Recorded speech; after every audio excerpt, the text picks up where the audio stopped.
Thank you. How are you? It's an honor and a pleasure to have you here. Honor's Abraham Hamra. Yes. Am I pronouncing it correctly? Pronouncing it perfectly. Okay, so it is a great, great honor to welcome you to my study, to my office. I've spent beautiful over 20 years in this room. And it's really an honor because I'm a big fan of what you post and the things that you say and how you say it. So let's just begin at the beginning. You're from Syria. Yes. And tell us a little about growing up. You grew up during the Assad regime in Syria. Yeah. Tell us how old you were when you came here. Yeah, absolutely. So first, I just want to thank you for inviting me and having me on the show. I'm actually a big fan of your shows. I love everybody that you brought on, the diverse opinion. So everything you've been doing is amazing. Thank you. So yeah, I was born in Damascus, Syria in 1987. It was in between the first Intifada, the start of the first Intifada, Right. around the start of the first Intifada. Actually, the day I was born, my Brit Milah, or the day I was born, was the day of the first Intifada. Whoa. In Syria. We grew up in the Jewish quarters. We were about 3,000 to 4,000 Jews remaining at the time. Immigration out of the country was illegal for Jews. We were held as political hostages for the Assad regime and take your anger out on the Jewish community. The US reached a treaty with Syria to release the Jews in 1992, and that's when there was a mass exodus. Now, And how many Jews were you living amongst in Syria? we were at the about time? 5,000 total in Damascus in the old Jewish quarter. It just, I want you to go on. It just so boggles my mind how close. When you go to the Golan Heights, like you were so close. I know. But you're in a completely different enemy country. It's you see, and I'm going to challenge. I don't even think it's enemy. I think Syria has made the mistake of considering Israel its enemy, and my conversation with a lot of Arabs actually has moved the needle on this point, and I think they're starting to see that picture. But we can come back to that a little bit later. Okay. But yes, it is a surreal thought, right? Like when I go to Israel and I'm standing at the Golan, like I can't believe Harit al-Yahud in Damascus is literally 5 miles, 10 miles away from here. We can bike ride to my house in Syria, but yet we can't cross that border, right? We grew up, we lived, we had friends that were Muslims, we had friends that were Christians, we had Jewish friends. The majority of people we interacted with did not hate the Jewish community. And I'm saying this not just to just retell the story, because I think there is important patterns to realize. The people that affected the Jewish community in Syria, the people that made our life a living hell, were the Palestinians that came in after 48, took Jewish homes, stole Jewish homes in the old Jewish quarters in Syria and Damascus, and the remainder of them placed in refugee camps right outside of the Jewish neighborhoods in Damascus. No matter what would happen in Israel, it would be a complete riot against our populations coming from the Palestinians that came to Syria. Other people who were extremists, I'm not just saying Palestinians, because there were other Muslims that were extremists as well, and the government just turned a blind eye. The government did not care. So for example, I was 3 years old sitting in my grandfather's hosh, Palestinian kid, and the instructions of his mother, picks up a stone, throws it in my head, I'm gushing blood. My mom runs to the mukhabarat, secret police. They were supposed to guard the Jews. They spied on the Jews. And she shows them the injury, tells them exactly what happens. They confront the perpetrator and the mother. They both admit to doing it. She literally looks at the officer and goes, yeah, so what? Shafet Yehudi. Just a piece of Jew. The officer didn't arrest. There was no justice. It was just, don't do it again. And so when that compounds over time, when even a minority of people that are extreme or that are acting in ways that are harmful to any minority community, and the government is sanctioning it or turning a blind eye to it, it creates such an environment that it does in effect ethnically cleanse that minority population from within that country. I mean, how did you live there for so long? How did the community survive? I mean, you said in 1948, Palestinians and others were terrorizing the community in Damascus. So we lived. I mean, you tried getting out. I mean, there's a lot of people that escaped by foot. Between 48 till we got the order to leave Syria, a ton of people escaped by foot. Now, between 48 and 1970, it was so much worse than it was. For me, for instance, who was born in the 80s in Syria. My father couldn't go 10 kilometers from his house without a special permit because he was a Jew. And so Wow. It was really bad. By the time I was born, you could travel anywhere in Syria, you just can't leave the country. And so as long as you kind of kept your head down, and were lucky enough not to be suspected of working for the Zionist enemy, like between the first Intifada, between then and the time of our release, dozens of Jewish people were picked up from their homes randomly by the Syrian government, accused of working for the Zionist regime, and tortured in ways you can only imagine. That unchecked hate, that unchecked extremism supported or condoned by the government is what we're seeing here again. And that's why I decided to speak out in this country, because I do not want this country to take that road. Wow. And how far back does the Syrian Jewish community go? 2,000 years, about. The times of Beit HaMikdash, the times of David HaMelech. Wow. We had a shul in, we call it Knis, in Jobar, in Syria. We used to make pilgrimage to, just to go pray there. The legend has it, I guess if that's the words to utilize, in the basement of the shul, we all used to go down there, is where Eliyahu Navi used to sleep when he was running away from the kings. And it's real. It's Eliyahu Navi's shul.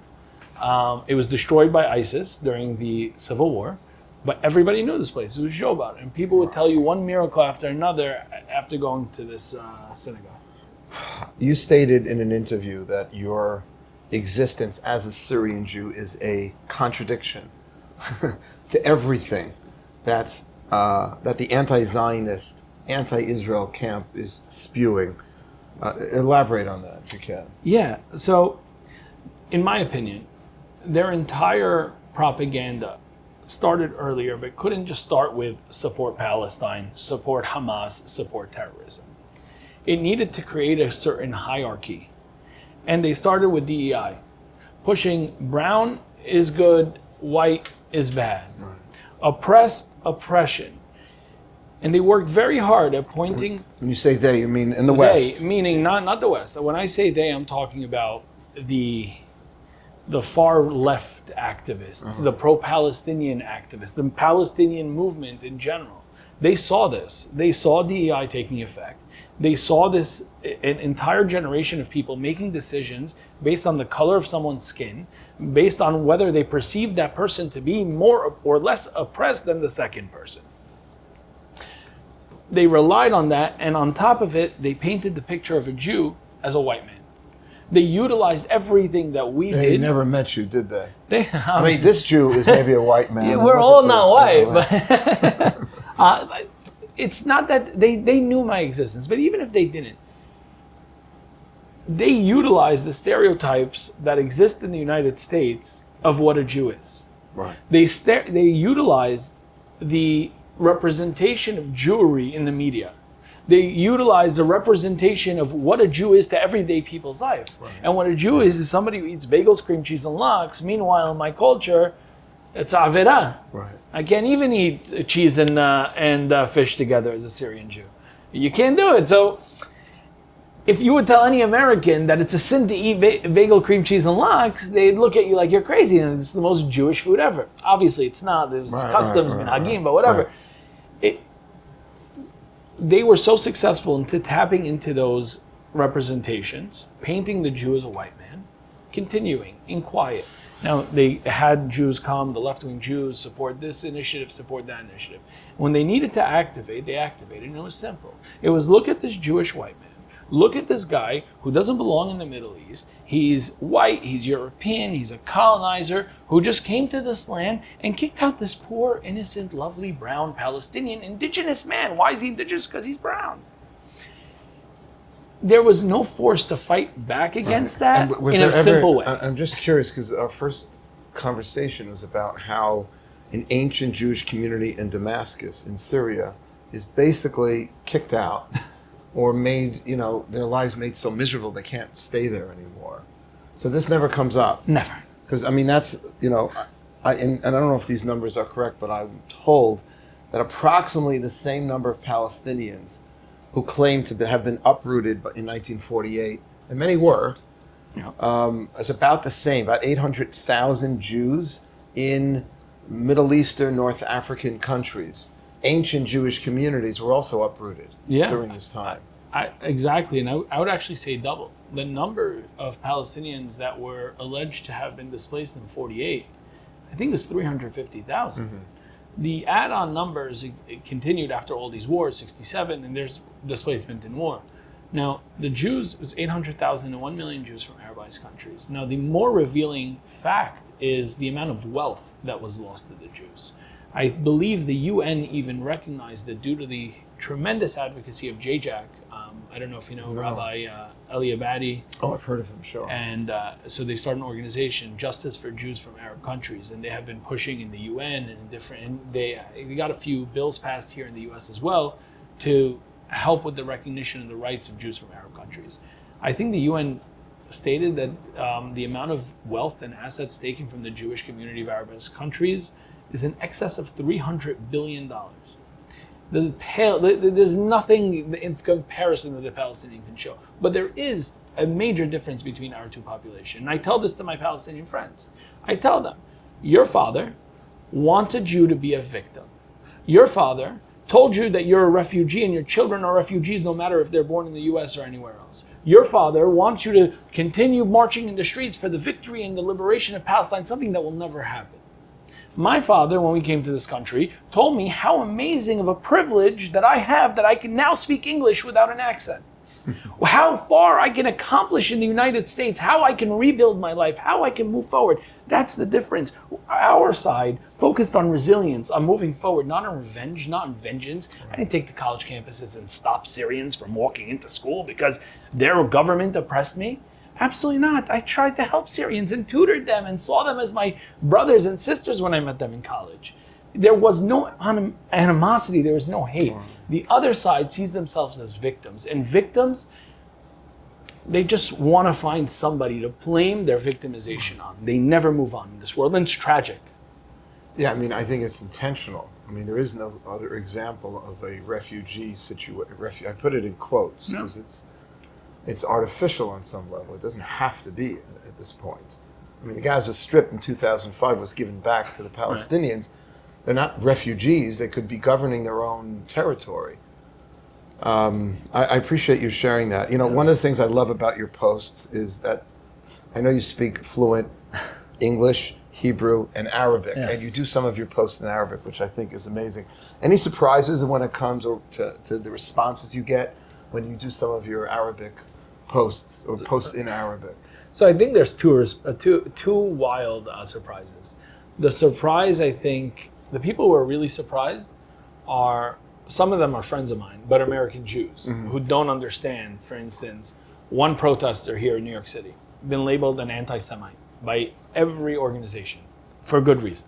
He marches in the streets, steps on Israeli flags, chanted Hamas, chanted Hezbollah, you name it. Jewish? Not Jewish, oh, Palestinian, not Jewish. Okay, born in the West Bank. Okay.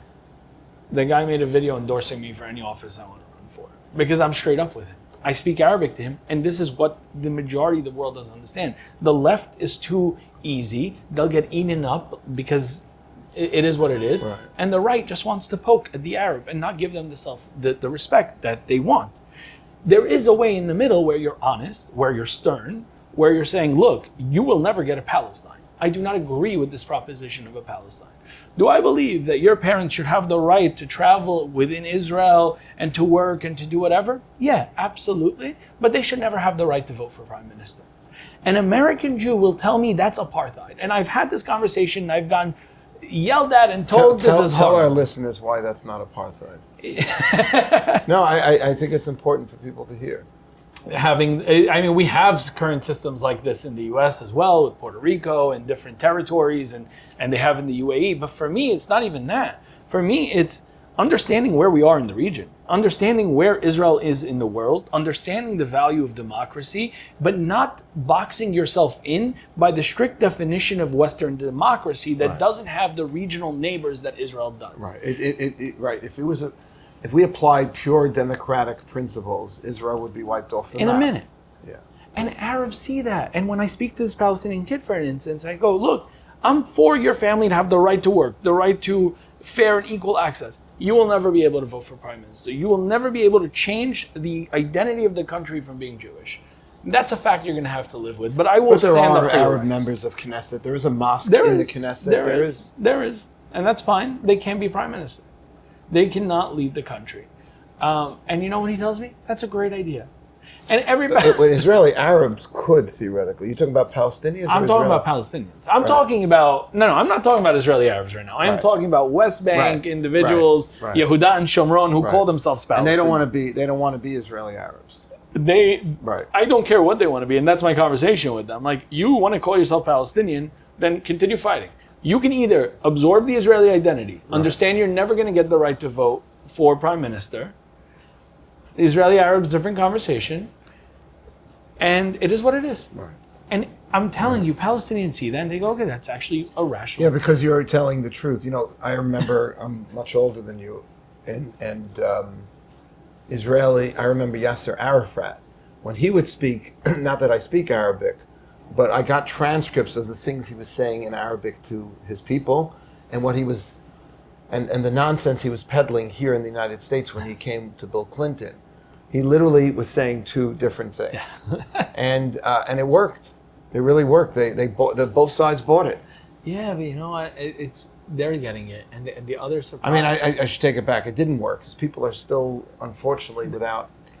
I try to, and this is the other surprise. I think a lot of people in Arab countries are starting to wake up to a different approach.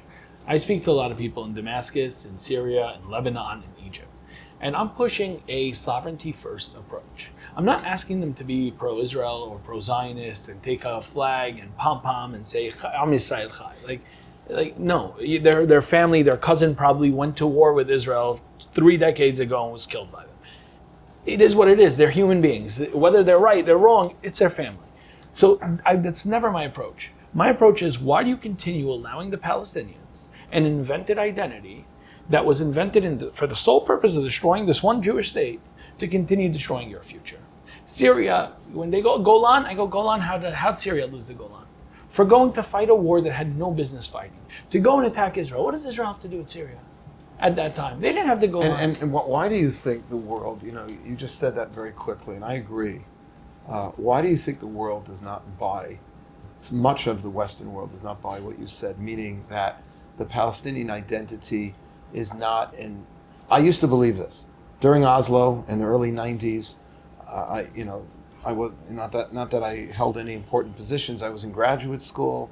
I worked for my senator, my congressman, and I was like, give peace a chance. I'm a big John Lennon Beatles fan, and I really believed that this Palestinian people wanted self-determination, and they had a right to their own state and their own government. And now I've become convinced that it really was a ruse. It really was not sincere and genuine. This is not only my own opinion. There's some bigger scholars, much bigger scholars and politicians than I am, who also felt duped and now realize that this whole thing was an attempt to just destroy Israel.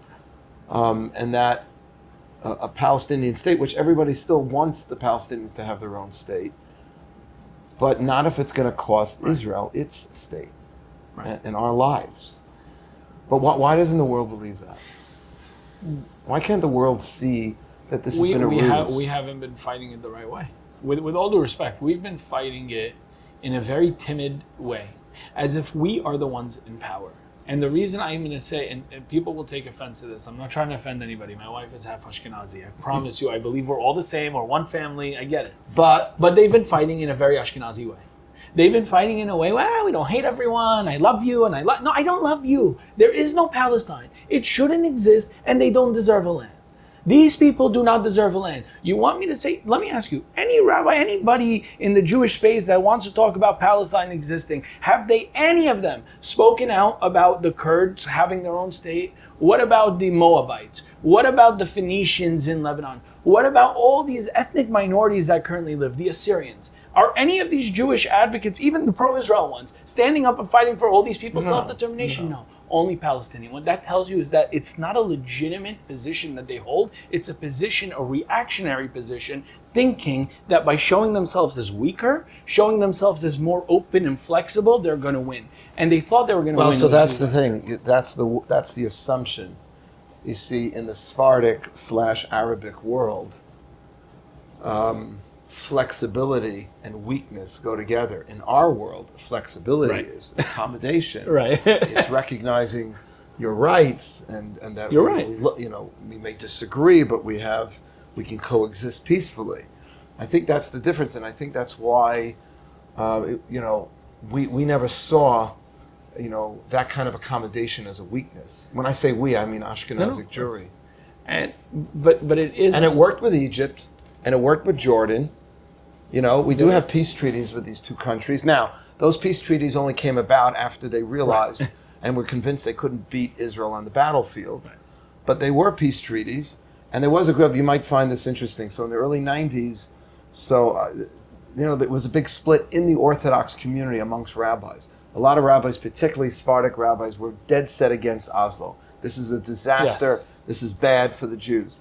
And then there were other great rabbis who said no, and Rabbi Soloveitchik of blessed memory. Amazing, right? He was not opining during the 1993, passed away around that time. But he had previously said that it's mutar, it's permissible to give back land for peace. Now, he said to me, not to me, he said, I didn't have the honor. He said, don't ask me whether that's a good idea militarily, diplomatically, whether giving back land will actually result in peace. I don't know. I'm a rabbi. Torah. But you want to know, according to the Torah, is it mutar? And he said to save a Jewish life, it's mutar to give back even the kotel. Now, that was very controversial. A lot of other rabbis, Lubavitcher Rebbe, did not agree with that. Other rabbis, the Rav Kook, Rav Tzvi Yehuda Kook, was very against it and believed that even if it could bring peace, which they never really believed, but at the time there was a reason maybe to believe that it could. Because we made peace with the Egyptians, we made peace with the Jordanians, let's make peace with the Palestinians. But the Palestinian, you can't. The entire idea of Palestine was a creation of all these Arab countries together that said, how do we destroy this one land, Israel? They are the weapon against Israel. They're not a real identity.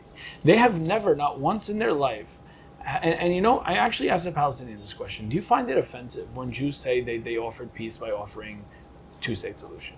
And they do, to a certain degree. Because to them, you never offered peace.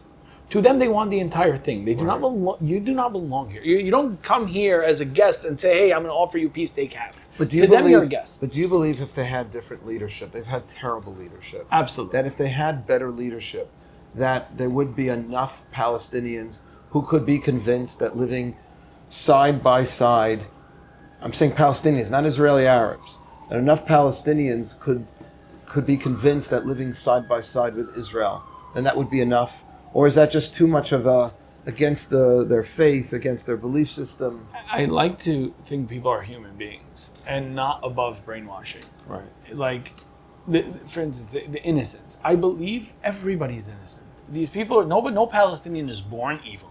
No Palestinian is born saying, Allahu Akbar, and let's stab a Jew, and I have the knife in my hand. It's something that's taught and bred to you. Right. If you grew up in a community that all you've learned is how to kill the Jews, and all your books teaches you all this stuff, how can I possibly believe there's a chance you're going to live in peace with me? It defies human nature. It's saying that for some reason, this is the only group of people that were exposed to a brainwashing campaign of 8 decades who haven't fell for it. And the second you change leadership, you have to change leadership. Right. It's going to take decades of education I know. To even get anywhere close to it. Well, okay, thank you. I appreciate it. By the way, it's killing me who I was trying to quote this amazing woman. She was on my podcast, and I'm so embarrassed. Her name is Anat. If you can look Anat Wolf. Thank you. Is it Wilf or Wolf? Oh, okay. Look it up, please. Okay. So Anat, by the way, she's brilliant. Yes. I mean, she has a doctorate in Middle East studies from Cambridge. She was a Chaver Knesset. Wow. And she was a labor, and she flipped. around October 7th, even a little before then. And she said that she was a Einat Wilf. Yes, This she's is her, amazing. Einat Wilf. She's amazing. And she was very honest. And she said, I really believed that they were sincerely, genuinely, wanted and deserved their own state and land and would live side by side. But she's now convinced that the whole thing, lechatchila, from the very beginning, 1963, I think the PLO was formed. From the very beginning, just the way you put it, was formed to impede the Jewish state, not to create a legitimate Palestinian one, side by side, peacefully with an Israeli one. And it was really just a desire to create this pan-Arabist state. Like, people forget that in the 1917, 1919, right before the Balfour Declaration, there was the whole pan-Arabist Arab fight. They want the pan-Arabist state. Right. And the thing is, Israel was the only thing there that prevented that unity. And if you remember, in the beginning, early days, Syria and Egypt were one country. Right. And the capital was in Egypt. Right. Because they really were trying to go for this pan-Arabist, no sovereignty dream. But now as countries like the UAE starts experiencing success and the power of sovereignty and the taste of sovereignty, they're more willing to let go of this weapon that they created against sovereignty, against that one Jewish state that stands in the way of the pan-Arab regime. Wow. And I think the more you're going to get countries focusing on their sovereignty, and that's why my angle with Syria, with Lebanon, with anybody from these countries is focus on your country. Don't love Israel. Don't like us. Don't make peace. Focus on building your country. Build businesses. How are you going to succeed? Where are your kids going to go to school? And if we get people into that mindset, and success becomes part of the equation. And that's sort of the Abraham Accords. Exactly. I mean, and you're what's your feeling about the Abraham Accords? I mean, I love them.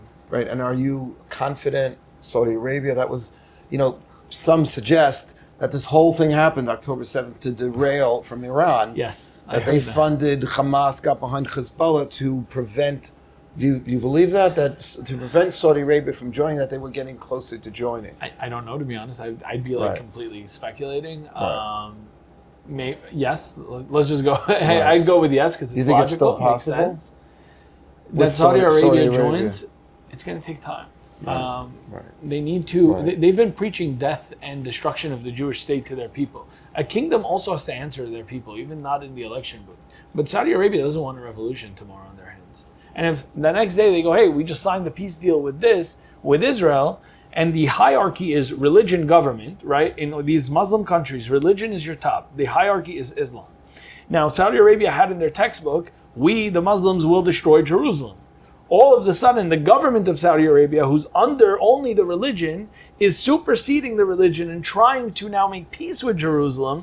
The people are going to start suspecting the government of creating a coup against Islam, and they will riot against the government. The only way you're going to reach peace with big places like Saudi Arabia is through re-education. I think 10 years ago, they stopped saying Palestine in the mosques. Now they took the Islam will stand against Jerusalem out of all their texts. Wow. So until people, because people, again, are not above human nature of brainwashing, I think. I don't know. Can you highlight any specific examples of things you've done in your activism since October 7th that you want to highlight, that you want us to be aware of, that you think need to be magnified? That, let's say, MGE is basically lots of 20s and 30s. Everybody speaks their own mind here. We don't represent the monolithic kind of position, but when I get very excited about something, I do encourage and inspire, try to inspire people to get behind. What should we be getting behind? A few things. As Jews first, as an identity, I think we should get behind the fact that we need to educate ourselves on what it is to be a Jew, like entirely. I think that's one of the reasons there's so many anti-Zionist Jews. The other thing is to understand our power. Like, we do have power, and we don't have to shy away from our power as individual citizens. By the way, before you get to the power, any ideas? MG is devoted to that. I started this place in 1998 to try to engage less affiliated 20s and 30s. And thank God we've had a lot of success. And October 7th, whatever COVID pulled us back, October 7th moved us forward. Just in terms of numbers of people, Anything that comes to mind, I'm always looking for.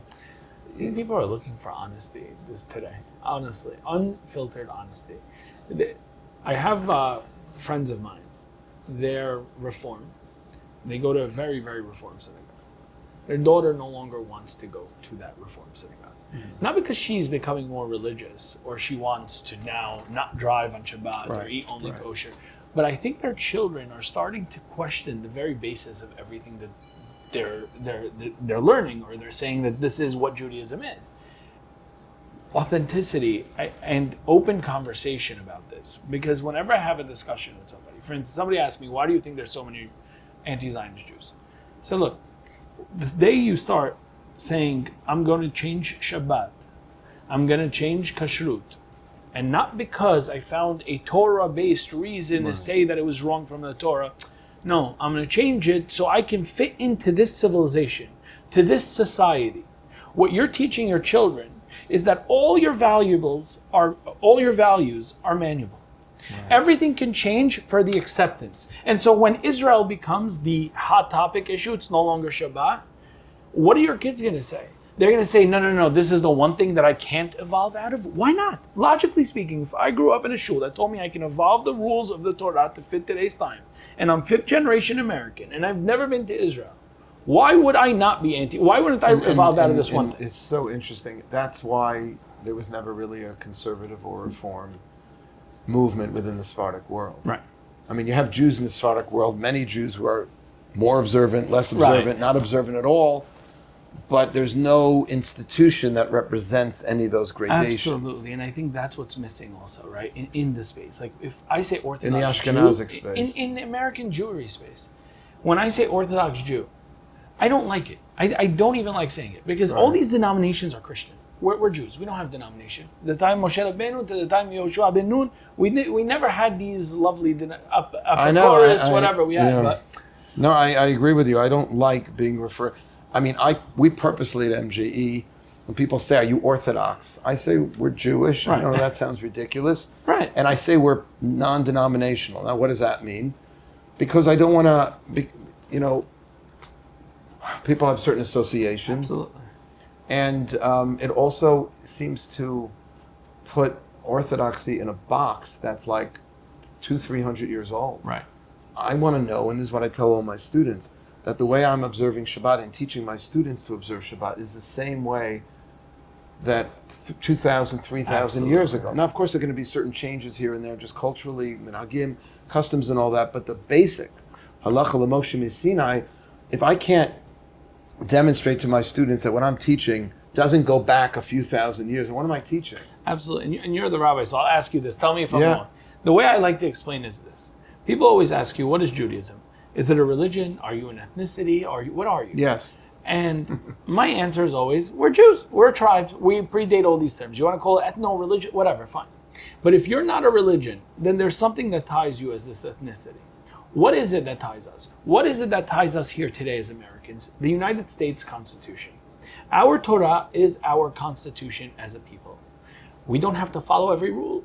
We will suffer consequences, but it doesn't mean I as an individual now can pick and choose and change parts of the Constitution so I can feel not guilty about violating that part, right? It's like driving on a highway. Right now, if other people, if are more pluralistic, some of my friends, colleagues are a little more pluralistic outside of the Orthodox world, a little more progressive, they would shoot back and say, oh, I'm not doing this for convenience, I'm doing this because we have a pluralist. Now, I don't share this view, but that we have a pluralistic view that there are many ways that you can observe Shabbat. There are many ways. Now, I personally don't think it's accurate. I don't think it's an accurate depiction. Yes, we have machloket, we have debate, but the debate is what is the proper way of doing it. It's not like a debate of like what are the three ways you can choose. Right. The bottom line is Ashkenazic Jewry was exposed to the Enlightenment. Right. And Sephardic Jewry were not. Yeah. And that exposure, I think, complicated things for us a lot. Yeah, no, 100. And we're losing Jews because of it. I want to be clear, like, God forbid anybody thinks, I'm not judging anybody on religiousness. Like, I at the end of the day, to me, you can be an Orthodox Jew, drive on Shabbat while eating a pork sandwich. As long as you understand what you're doing is wrong, and like, okay, I'm not supposed to be driving on Shabbat, but I'm going to drive. I'm not supposed to be eating a pork sandwich while driving on Shabbat. And do you accept that they have a more of a pluralistic view as opposed to it's just convenience? You don't want to feel cognitive dissonance. You don't want to feel guilty.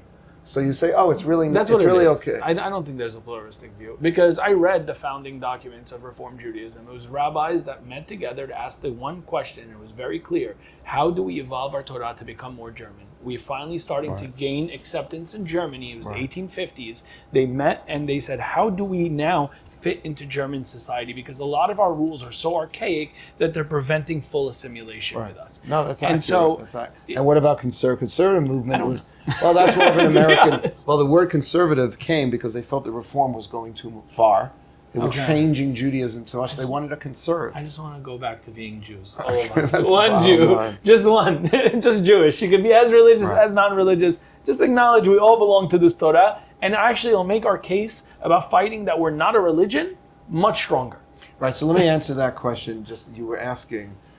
It is a little. It's not so complicated. It's just that the Western world gets used to a certain definition of religion. This person's Italian. This person's French. That's their nationality, and that's their ethnicity, and their religion. Well, they could be Muslim. They could be Christian. They could be Buddhist. They could be Jewish. Whatever. No, Judaism is both an ethnicity/nationality and a religion, which is why when you convert somebody to Judaism, they have to accept two things. They have to accept the Torah, the mitzvot, that's the religious aspects, and they also have they're joining a new people. Yes. And if they reject either of those, then they can't be accepted as a full-fledged Jew. So even if someone says, I'm going to keep Shabbat, I'm going to keep this, but I'm not ethnically considering myself Jewish. Wow. It's not good enough. Now, I didn't know that. Yeah, and that's why it's such a beautiful, what we have is we have basis. So if somebody comes to my office and says, Rabbi, I don't believe in God, or I don't believe in the Torah, and I say, look, I'm disappointed, give me a little time, read my book. This book, I deal with it. Right, we'll talk about it a little. I may read this book. Oh, I'll give you a copy. All right. It's good stuff. It's the new one. But you're still a Jew. You're still as much of a Jew as I am. Because if your mother was Jewish. Yes. Now, of course, that comes from the religious component, but it's the peoplehood. It is. It's the peoplehood. So people are not used to that because they have friends who are Christians, who are from other countries, and Christianity is not their nationality. It's their faith, but that's their what I'm faith. saying. They're but confusing it. Judaism is both a people and a faith. Right, and if you're a people, you're bound by a book. You're bound by like the Constitution. How do I become an American citizen? If I want to immigrate to this country, there's a whole immigration law that I can go and refer to. Right. I can't now say, well, you know what? I don't really like this. I don't think it's so 1920. I'm going to change it to 2026. Like, I can't do that. There's a process to doing it. And not that the Torah can evolve. We have the Gemara, right? But there was a process, and we followed that process. And the reason we dealt with issues was for very honest reasons to question on the Torah, on the halakha, on what it meant. Not how do we fit into something else. Right, no, that's extremely important because a lot of people see that evolution of the halachic system. Oh, isn't that change? No, that's a process. You said it very, very nicely. It's very important, but we'd have to spend another hour at least. We move on to something more fun. But to get into that is extremely, extremely important. Let me just ask you now, as an Arabic-speaking and Mizrahi Jew, all right, do you have any insights into this whole conflict that, let's say, we're just not aware of? We're just like, is there something that you learned growing up in Damascus? I know you were young when you left, but your family, your parents, that you want other Jews, for Jewish people to know about this situation? I think I covered it, honestly, a little bit before, but really just to understand that, in my opinion, Arabs are more honest than anybody else. And that is a crazy statement to me, because people are going to tell me, what are you talking about? You've spent an hour talking about how they perform propaganda. They never lie about their end goal. And they actually will engage with you in respect if you show them that Honesty. You understand their honesty, and this is my honest answer. I think the more we dance around true issues, the more we try to cover, the more we hurt ourselves in the future. And what would you tell somebody going on, the college campus, things have calmed down a little more. What would you tell an 18, 19-year-old student? It's August now, they're going to be starting classes. I have a very strong opinion on this, but I'm curious about your opinion. Do you feel Jewish people should no longer go to schools like Columbia, or they should go and do what differently? I think if they're going to go to a school like Columbia, they should make that decision without anti-Semitism in mind at first. I think they should continue going to the school, getting involved in these clubs, and really pushing themselves forward as valuable members, trying to gain movement, start things. Mm-hmm. Or just be a student and graduate. Like, how do you feel like just being? You see, I have that as an issue. My issue. I went to Columbia. I went to graduate school there, and it was already brewing there. Early '90s, early to mid '90s. I was there. Edward Said, if you know, he was the head of the literature department. I was studying Middle East, and I was also studying Soviet stuff. It was already an issue. They were already using the words apartheid. I didn't hear genocide.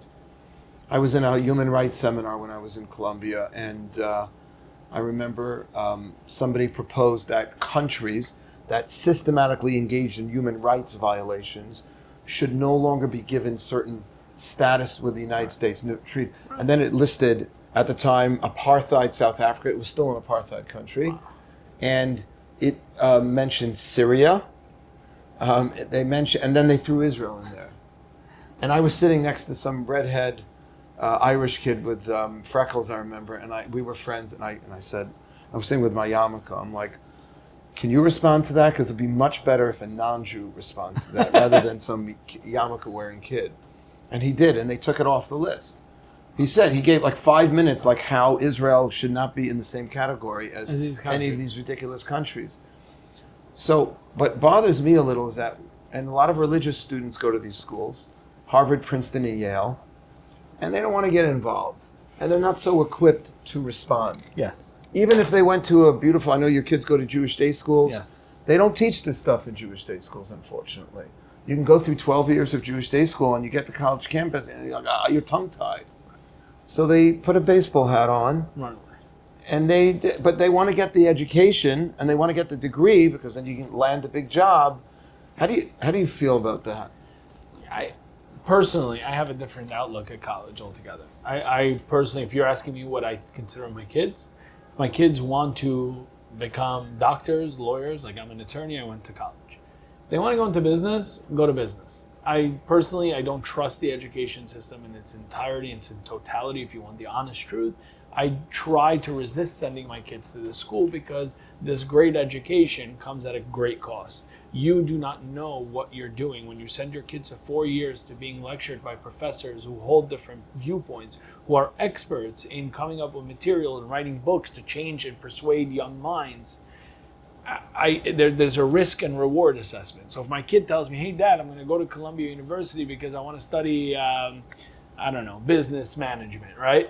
No, you're not going to Columbia University. I'm not sending you. You're going to go to your uncle's And by the way, work. business is not so bad.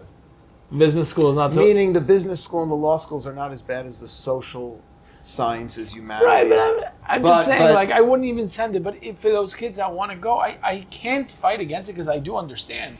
I mean, there's a lot of people that don't say anything. Right. There's a lot of huge companies that don't say anything, that haven't said anything. So I'm going to look at a student who's 18, 19. But it's better to have them, to have a strong student there. 100%. Or a professor. My brother's been teaching at Cardozo, where I went to law school. Yeah.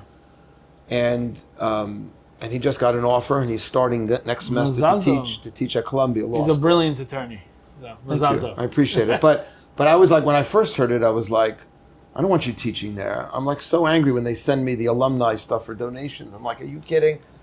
But then if we seed it and we just let it go and we don't get professors in there and we don't get students who can fight back in there. You lose the ground. I agree with you. But how we can't force these students to pick a fight. If you're asking me what I prefer, how I train my kids, it isn't to go and put their heads down. It's if you're going to go, you want to study law, I'm going to send you to Columbia. Figure out how to get into the Middle Eastern Student Association. Tell them your dad's Jewish and start making noise. On day one, put on a kafia with a Magen David and fight for Syrian Jewish inclusion into the Middle Eastern Student Association's group at Columbia University, for instance. Push back. Ask them, why doesn't Jewish history appear on any of your Middle Eastern student associations when there were Jews just recently displaced from your countries? Right. Yes, 100%. But how can I tell somebody else's kid to go do that when there's so many corporations and this and that and big Jewish leadership who are quiet? Look, at the end of the day, this is a major problem. Like, I speak out. I got put on a blacklist. I think we need more Spartan in these programs. I think we're a little of a, I don't know. I mean, do you think there's a difference there? Do you think that Spartan? No. No. I think that there's human needs and the world, our world, there's a gap. I'm saying, do you think a Sephardic college student would do better pushing back? No, I'm being honest with Right. you. I really don't. I don't think it changes the equation, because I think the equation is what my dad told me, right? Which I need to move on. I need to get successful in this country. Right. I need to find a job. I need to find this. There aren't any safety nets for Jewish activists. There is no, okay, so somebody asked me, why aren't more Mizrahi Jews speaking out? Tell more Mizrahi Jews to speak out. Get your friends to speak out. I do tell them. And then they ask me, hey, what happened to your business? Weren't you put on a blacklist the first 2 months? Yeah, absolutely. NGO report, this, that. We had people boycotting my law firm, clients canceling, retainers, we want refunds, you're a traitor, you're this. I took beatings. My business, if I needed, God forbid, to reach out, is there any group that's helping you? Or are you always just asking for somebody, not you per se, but are we just asking for people to utilize their voice, to stand up for us, to clap for them on Instagram like it's a TV show, and then we turn our backs to all the other issues that are going to affect this person that speaks up? Wow. Unless we start getting real from a leadership level to tell these students, it's okay, do it, because if you get kicked out, I'm going to support you. If you get kicked out, this organization is going to get you a better school, a better job. Unless there's systems that exist that will act as a safety net. We don't have that. We don't have that at all. Even with the ADLs and all the ADL's great. I look, they have their fight. The UJA, I don't, God bless them, I don't know who they are. I've never met them in my life. Really, no interaction with them. But who do I call? Okay, I'm telling you me personally. Right. No, I got put on the NGO blacklist. Who do I call today? Right. Now, if you're a restaurant, Right. a lot of Jews will come start flagging. Absolutely. We've seen that at a few places in the city. Let me ask you one last question, and thank you so much for your time. No, absolutely. Tell me, you're such a proud Jew. Any Jewish lesson or teaching or mitzvah that you just love, and that inspires you, and that keeps you paying your kids Jewish day school tuition? Tzedek, tzedek, tirdof. I have that on many different places. Explain that to everybody. Tzedek, tzedek, tirdof means justice, justice you shall pursue. And I take it as an instruction. It's given me power to speak out against people in power. Just this past week, I was very nervous when I first spoke out about it.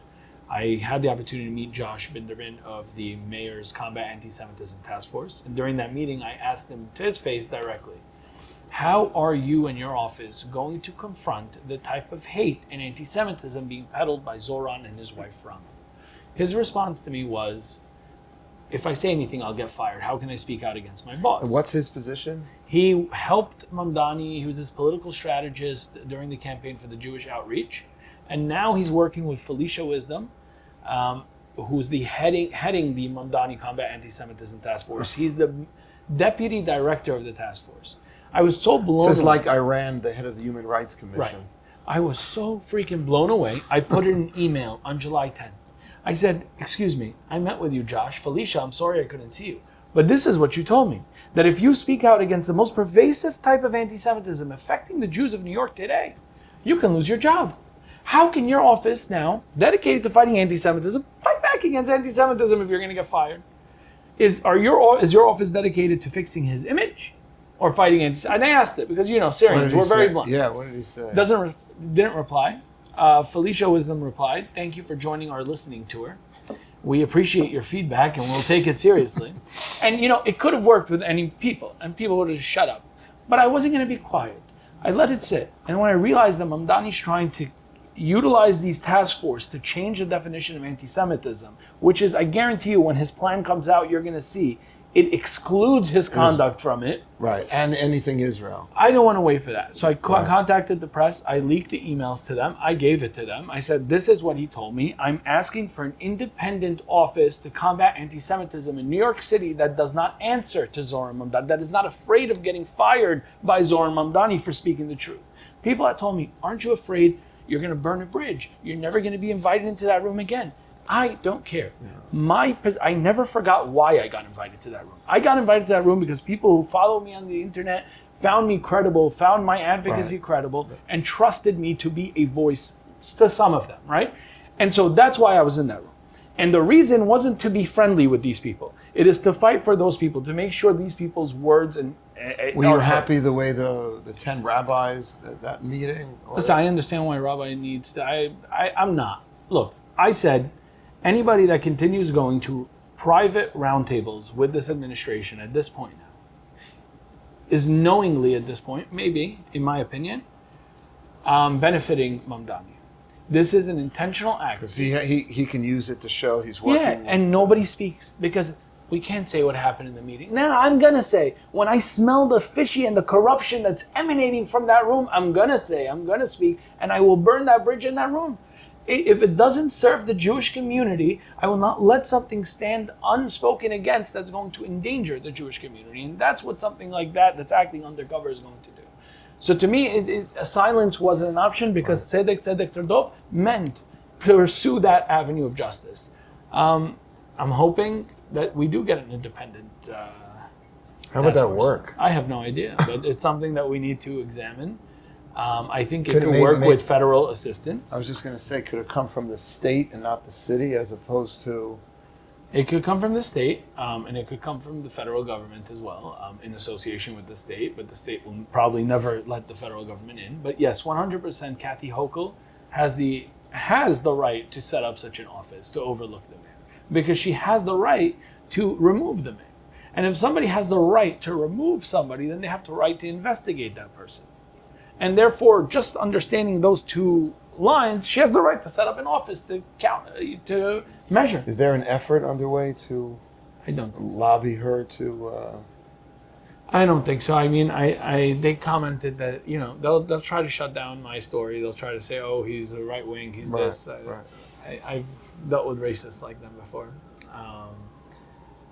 I appreciate you doing it. Yeah. I appreciate you. I appreciate not caring about burning the bridge for the tzedek Terdov. There's no bridge. Yeah. There's no bridge. Thank you so much. Thank you should continue to speak out, and your amazing activism is very much appreciated here.